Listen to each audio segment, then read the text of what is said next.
오늘 말씀의 제목은 아담아 내가 어디 있느냐입니다. 사물이든 사람이든 제 자리에 있는 것이 중요합니다. 있어야 할 자리에 있으면 편안하고 자유롭고 아름답습니다. 그런데 있어야 할 자리에서 이탈하면 사고가 나고 문제가 생깁니다. 배가 정해진 항로를 갈 때는 안전한 여행이 됩니다. 하지만 항로를 이탈하면 암초에 부딪혀 파손하게 되죠. 차나 버스도 차도를 갈 때는 편리한 교통수단이 됩니다. 하지만 차도를 이탈해 인도를 덮치면 무고한 시민들의 생명을 앗아갑니다. 이런 영화를 한 번씩 봤을 것입니다. 어린 주인과 친밀하게 지내고 또 주인에게 많은 사랑을 받은 반려견이 어느 날 먼 동네에 팔려가거나 어떤 사고로 여행길에서 잃어버렸을 경우 끝까지 주인의 집을 찾고 찾아가서 결국 주인을 만나고 그 품에 안긴다는 것입니다. 주인의 품에 안겨서 사랑과 행복을 다시 찾는다는 그런 이야기 한 번씩 영화에서 봤죠. 이렇게 반려견도 자신이 있어야 할 자리에 있을 때 행복하고 사랑을 느끼고 안식을 얻는 것입니다. 영적으로 볼 때 인간도 마찬가지로 있어야 할 자리가 있습니다. 인간이 만일 제 자리에서 이탈하면 온갖 문제가 생기고 비극적인 인생이 되는 것입니다. 그렇다면 여러분, 인간이 있어야 할 자리는 어디일까요? 하나님의 품입니다. 왜 하나님의 품일까요? 창세기의 첫 부분의 증언대로 하나님은 창조자시요 인간은 그의 피조물이기 때문입니다. 하나님은 온 인류의 아버지시요 우리는 그의 자녀들이기 때문입니다. 기독교에서 말하는 구원은 간단히 말하면 다음 두 가지를 알면 됩니다. 하나는 현재 인간의 삶은 있어야 할 제 자리에서 떠나 있다는 것입니다. 그로 인해 이 세상에 많은 고통과 비극이 있다는 것입니다. 또 하나는 기독교는, 복음은 인간이 원래 있어야 할 자리를 찾아가도록 도와준다는 것입니다. 여러분, 인간이 있어야 할 자리가 어디일까요? 하나님의 품입니다. 우리를 지으시고 우리에게 생명을 주시며 우리를 너무나 사랑하시는 하나님의 품입니다. 그 품을 찾아가도록 돕는 것이 복음입니다. 그리고 그럴 때 세상의 모든 문제가 하나하나씩 해결되어 가는 것입니다. 오늘 본문은 첫사람 아담과 하와가 하나님이 되고자 하여 선악과를 따먹은 내용이 나옵니다. 그로 인해 하나님이 지으신 세상이 온통 잘못되게 된 이야기가 나옵니다. 창세기 1장과 2장을 보면 처음에 하나님이 지으신 세상은 보시기에 참 좋은 세상이었습니다. 하나님, 사람, 자연이 매우 이상적으로 조화를 이루는 낙원, 파라다이스의 세상이었습니다. 창세기 1장을 보면 하나님께서 지으신 세상을 보시기에 좋았더라라는 말씀을 7번이나 하십니다. 그런데 오늘 이 창세기 3장을 보면 만물의 영장인 인간이 하나님께 불순종함으로 인해서 세상의 모든 것이 잘못되게 된 것입니다. 하나님이 지으신 우주와 만물이 있지만 그 중심에는 인간이 있습니다. 그런데 인간이 하나님께 불순종하고 범죄하게 되면서 가장 중심에서부터 뒤틀리게 된 것입니다. 그래서 온 세상이 휘어져 버리고 온 세상이 뒤집어져 버린 것입니다. 하나님을 반역하는 것이 일어나는 순간 모든 이 세상의 영향은 어둠의 영, 마귀가 영향을 발휘할 수 있는 그런 지옥으로 바뀌어버린 것입니다. 그래서 그 다음부터는 하나님과 인간의 관계, 또 인간과 인간의 관계, 그리고 인간과 자연의 관계도 모두 뒤틀어지게 된 것입니다. 우주와 만물의 그 중심에 있는 인간이 불순종함의 죄를 지음으로 온 세상이 고통을 겪게 된 것입니다. 그것이 기독교 성경의 이야기입니다. 결국에는 인간도 그 에덴 동산에서 쫓겨나게 되죠. 그러면 인간이 어떻게 낙원인 에덴 동산을 잃게 되었습니까? 한마디로 뱀의 유혹을 받아 인간의 자리를 망각하고 이탈했기 때문입니다. 오늘 본문에 보면 뱀이 나옵니다. 근데 이 뱀은 좀 신비로운 뱀입니다. 뱀이 말을 해요. 말을. 정확히 말하면 이 뱀 속에 사탄이 들어가서 여자에게 접근하여 질문한 겁니다. 근데 그 질문이 교묘합니다. 하나님이 참으로 동산 모든 나무의 열매를 먹지 말라 하시잖냐? 질문이 교묘하죠. 하나님이 너희들에게 참으로 이 동산 모든 나무의 열매를 먹지 말라고 하시더냐? 이 말은 여자로 하여금 선악과 열매를 따먹도록 유혹하고 자극하는 말입니다. 그런데 이 말에 여자가 마음을 열자 사탄이 바로 거짓말을 합니다. 오늘 4절에서 5절까지 말씀입니다. 뱀이 여자에게 이르되 너희가 결코 죽지 아니하리라. 완전히 와전돼 버립니다. 분명히 창세기 2장에 보면 하나님께서 아담에게 선악을 알게 하는 나무의 열매는 먹지 말라. 먹는 날에는 반드시 죽으리라. 이렇게 말씀하셨는데 뱀을 통해 역사하는 사단은 너희가 결코 죽지 않을 것이다. 이렇게 말했다는 거예요. 그리고 너희가 그것을 먹는 날에는 너희 눈이 밝아져서 오히려 하나님같이 되어 선악을 알 줄 하나님이 아심이니라 그 말이에요. 그러니까 하나님같이 되지 못하도록 막으려고 하나님이 그것을 못 먹게 했다 그 말입니다. 마귀가 하는 해석은. 그리고 여러분도 하나님같이 될 수 있다라는 것을 지금 자극하는 거예요. 앞에 창세기 2장을 보면 하나님은 아담에게 선악과 열매를 먹지 말라, 먹는 날에는 반드시 죽으리라고 금지하셨는데 지금 사탄은 죽지 않는다고 거짓말을 하고 있는 것입니다. 더구나 선악과를 먹는 날에는 너희 눈이 밝아져 하나님과 같이 될 것이라고 속삭입니다. 피조물이 창조주가 될 수 있고 유한자가 무한한 생명을 갖는 존재가 될 수 있다고 속삭이는 것입니다. 피조물이 하나님이 되고 그 다음에 유한자가 무한한 생명을 가진 능력을 가진 존재가 될 수 있다고 속삭인 것입니다. 그런데 놀랍게도 여자는 이 유혹에 넘어가 선악과를 따먹습니다. 남편에게도 줍니다. 이렇게 하와 아담은 하나님이 금지하신 선악과 열매를 따먹게 됩니다.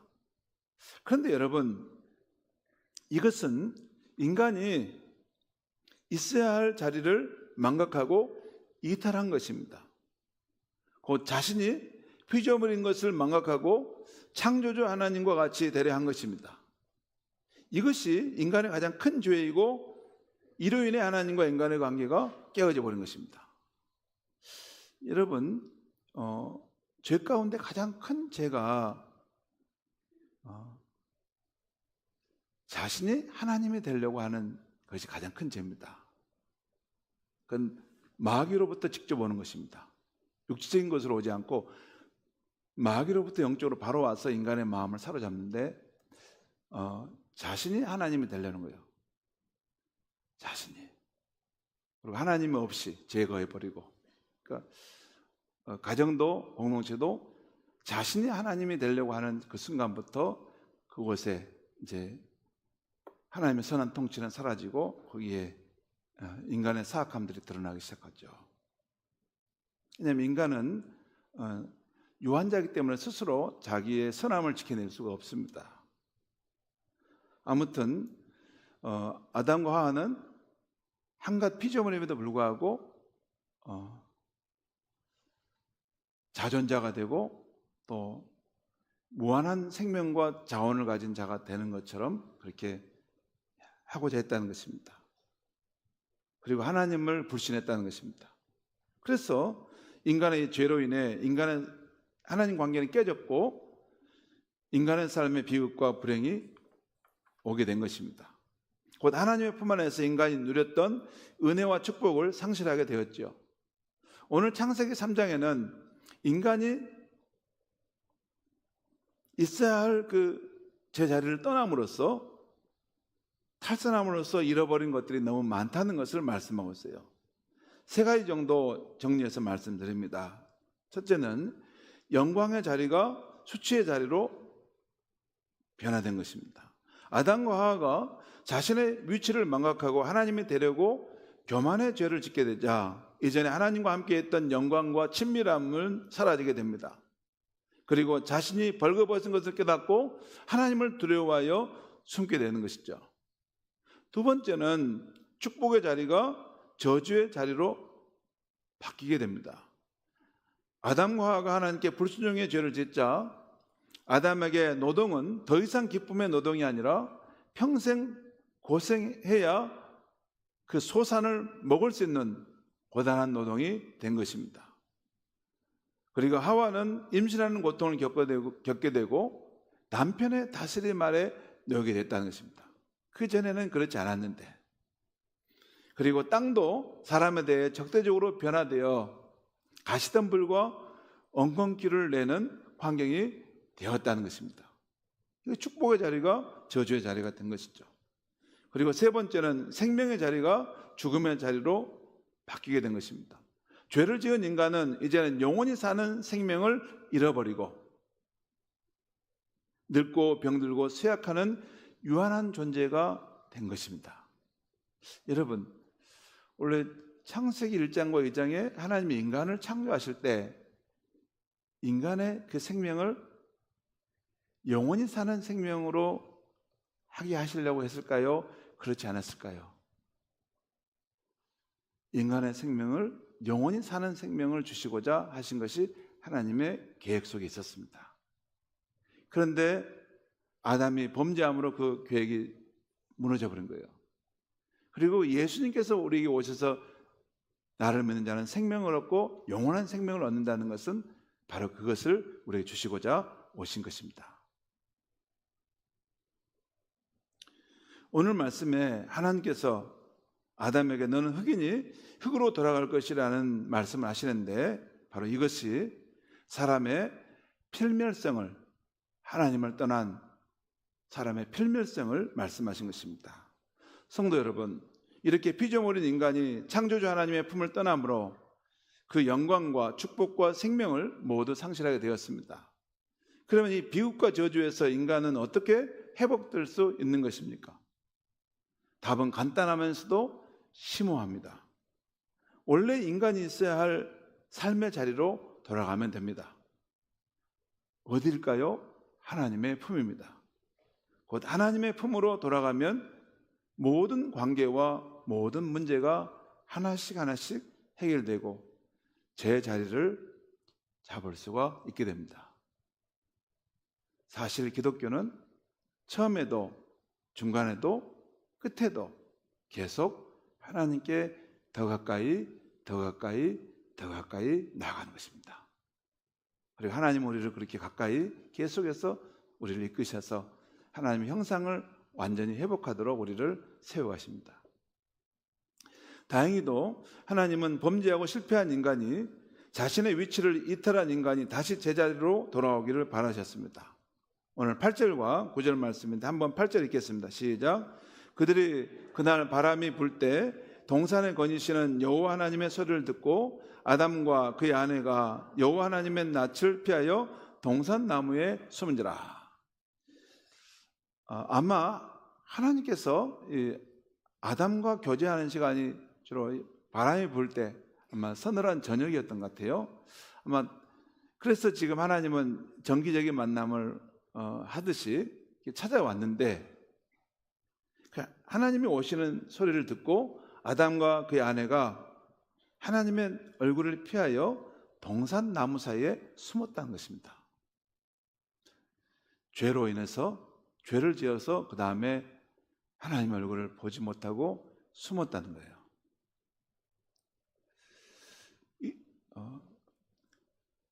창세기 3장 9절 말씀 같이 한번 읽겠습니다. 시작. 여호와 하나님이 아담을 부르시며 그에게 이르시되 내가 어디 있느냐. 아담을 부르시며 아담아 내가 어디 있느냐. 여러분, 하나님의 이 물음은 아담이 어디 있는지 정말 몰라서 물은 것이 아닙니다. 또 어떤 공간적인 위치를 지금 묻고 있는 것이 아닙니다. 죄를 지은 인간에게 물으시는 하나님의 이 물음에는 깊은 의미가 있습니다. 이 하나님의 물음에는 이런 뜻이 있습니다. 3가지 정도입니다. 첫째는 내가 어디 있느냐 하는 말씀은 하나님께서 잃어버린 사람을 찾아 부르시는 음성입니다. 죄지은 아담과 하와는 하나님을 피하여 숨었습니다. 그러나 하나님은 그들을 찾으며 부르셨습니다. 죄지은 사람이 하나님을 찾아 부른 것이 아니요, 하나님이 먼저 죄지은 사람을 찾아와 부르신 것입니다. 그리고 이것은 신구약 성경을 관통하는 아주 기독교의 가장 중요한 진리 중에 하나입니다. 죄인을 향해 찾아오시는 하나님. 사실 하나님은 인류의 전 역사를 통해서 범죄한 인류를 찾으시고 부르십니다. 내가 어디 있느냐. 하나님 부르시는 음성은 전 인류 역사에 사무칠 정도로 죄인을 찾아오시고 부르십니다. 죄인을 부르시기 위해서 하나님께서는 수많은 선지자를 보내셨습니다. 마지막에는 그 독생자까지 보내셨습니다.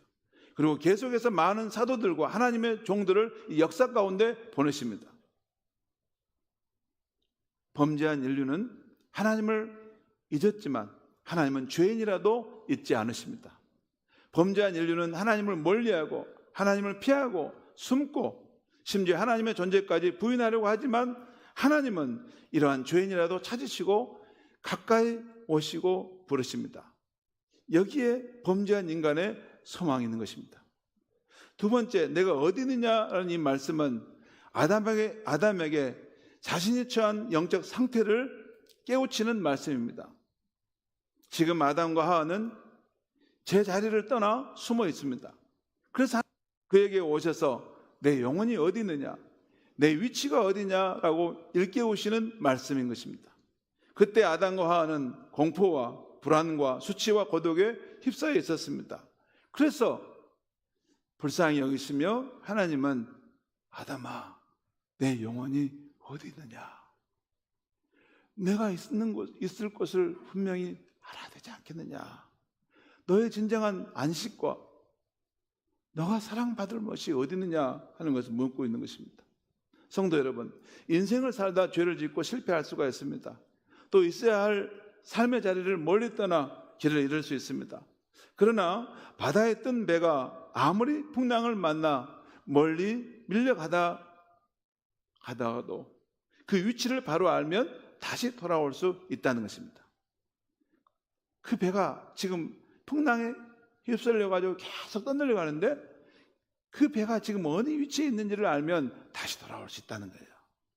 바로 이렇게 인생을 살다 죄를 짓고 길을 잃더라도 자기가 어디에 있는가 영혼의 주소를 알면 집으로 돌아올 수 있는 것입니다. 그래서 믿음 생활에는 자신의 영혼이 어디에 있는가를 아는 것이 매우 중요합니다. 우리는 사역을 하고 일을 하고 뭐 이렇게 활동을 많이 하면 그 잘하는 것이라고 생각하는데 신앙생활은 그것이 아닙니다. 내 영혼의 위치를, 내 영혼의 상태가 어떤 상태인지를 늘 하나님 앞에서 볼 수 있어야 하는 것입니다. 내 영혼이 병들고 있는데, 내 영혼이 메마른 길을 걸어가고 있는데 일하고 사역만 하다 보면 무너져 버립니다. 하나님은 그런 삶을 원하지 않습니다. 하나님은 일꾼이 없어서 능력이 없어서 우리를 쓰는 게 아니에요. 모든 것이 풍족한 하나님 안에 와서 그 자원과 은혜와 사랑을 받아서 그 힘을 가지고 사람들을 섬기는 것입니다. 교회 안에서 사역을 할 때 많은 사람이 있지만 의지할 사람은 아무도 붙들어서는 안 됩니다. 우리가 의지할 사람은 하나님이고, 우리 성도님들은 그 하나님 주시는 사랑과 그 능력과 생명의 힘을 가지고 우리가 섬길 대상입니다. 물론 우리가 조금씩 의지할 수는 있죠. 하지만 궁극적인 우리가 의지하고 자원과 힘을 얻을 것은 하나님이 거기입니다. 여러분, 여러분의 주소는, 영혼의 주소는 어디 있습니까? 내 영혼의 상태가 어떤가 생각해 보셨습니까? 내 영혼의 실상을 자주 살펴보셔야 합니다. 그게 신앙생활입니다. 기독교 신앙생활은 다른 게 아닙니다. 내 영혼의 실상을, 내 영혼의 상태가 어떤 상태인지를 하나님 앞에서 잠시 돌아보고, 말씀 속에서 돌아보고, 성령의 임재 가운데 돌아보고, 그래야지 삶의 아름다운 변화들이 일어나는 것입니다. 보통 우리가 이 세상 살다 보면 자기도 모르게 세상에 대한 사랑과 물질에 대한 욕심에 빠지게 됩니다. 또 하나님을 사랑하는 것보다도 자기 사랑과 자기 연민에 사로잡히게 됩니다. 하지만 유한한 자신을 사랑하는 것이 자신을 위하는 것이 아닙니다. 하나님을 사랑하는 만큼 우리의 안에 있는 모습은 새로운 사람으로 변화되어 가는 것입니다. 세 번째, 내가 어디 있느냐라는 이 말씀은 재중에 빠진 죄인을 향해 그 자리에서 뉘우치고 돌아오라는 말씀입니다. 누가복음 15장에 보면 잃은 양, 잃은 누나, 잃은 아들을 찾는 예수님의 비유가 나오죠. 이 비유는 죄인을 찾아오시는 하나님의 이야기입니다. 사실 목자가 잃은 양을 찾아서 산과 들을 헤맬 때 그는 사방을 살펴보지만 그 마음속에는 항상 내가 어디 있느냐, 어린 양아 내가 어디 있느냐 속삭였을 것입니다. 여인이 잃어버린 은전을 찾을 때도 한 손에는 등을 들고 다른 손에는 비를 들고 바닥을 쓸면서도 그 마음속에는 내가 어디 있느냐, 잃어버린 은하야 내가 어디 있느냐 부르짖었을 것입니다. 아들을 멀리 보낸 그 아버지도 그 눈은 항상 앞산을 바라보았지만 그 마음속에는 계속해서 내가 어디 있느냐, 사랑하는 내 아들아 내가 어디 있느냐 마음속으로 부르짖었던 것입니다. 그래서 사람아 내가 어디 있느냐 하는 오늘 하나님의 음성은 죄인을 향하여 어서 돌아오라는 말씀입니다.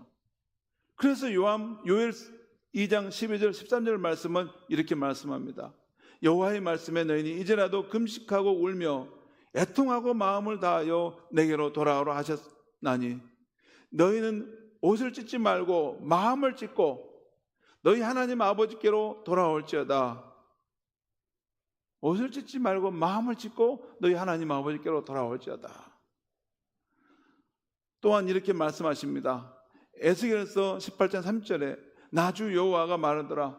너희는 돌이켜 회개하고 모든 죄에서 떠날지어다. 이렇게 하나님은 죄인을 향하여 외치십니다. 사랑하는 성도 여러분, 하나님은 지금도 죄인을 향하여 돌아오라 내가 어디 있느냐 부르짖는 분이십니다. 우리가 신문을 읽노라면 가끔 사람을 찾는 광고가 나오죠. 누구누구를 찾습니다. 그리고 아무개야 어디 있느냐, 집에서 아버지가 기다린다, 돌아오라. 사실 이 성경은 천국의 신문이라 할 수 있습니다. 이 천국 신문에는 돌아오라는 광고들이 많이 나옵니다. 이 신문을 보고 돌아오는 아들과 딸들은 실로 행복을 얻을 것입니다. 더구나 하나님께서는 오늘 본문을 보면 죄 짓는 아담과 하와를 위해서 가죽 옷을 지어 입혀주신 것을 볼 수 있습니다. 죄 지은 인간이 그 수치를 스스로 가리지 못한 것을 불쌍히 여기신 것입니다. 그래서 하나님은 가죽 옷을 준비해 주셨습니다. 그런데 가죽 옷을 만들려면 다른 동물의 피를 흘려야만이 가능한 것입니다. 그리고 이것은 훗날 세상 죄를 지우고 하시는 하나님의 어린 양으로 예수님을 보내셔서 십자가 속죄를 통해 우리 인류의 죄를 가르시겠다는 것을 의미하는 것입니다. 사랑하는 성도 여러분, 이 시간 우리 모두는 사람아 내 영혼이 어디 있느냐, 하는 성령의 음성을 듣고 내 영혼의 주소를, 내 영혼의 상태를 돌아볼 수 있기를 바랍니다. 그리고 지금도 우리에게 생명과 축복과 사랑을 부어주기를 원하시는 그 양식이 풍성한 하나님의 품으로 구주 예수님의 십자가 보혈을 의지하여 더 가까이, 더 깊이 나아갈 수 있는 저와 여러분이 되기를 바랍니다. 기도하겠습니다. 하나님 아버지, 오늘 이 아침에 범죄한 아담을 향하여 아담아, 내가 어디 있느냐? 아담을 간절히 찾으시는 하나님의 음성으로 오늘 우리 가운데 찾아오시니 감사합니다. 하나님 아버지, 우리의 삶을 돌아봅니다. 우리의 영혼의 주소가 어디 있는가? 우리의 영혼의 상태는 하나님 앞에서 어떤 모습인가?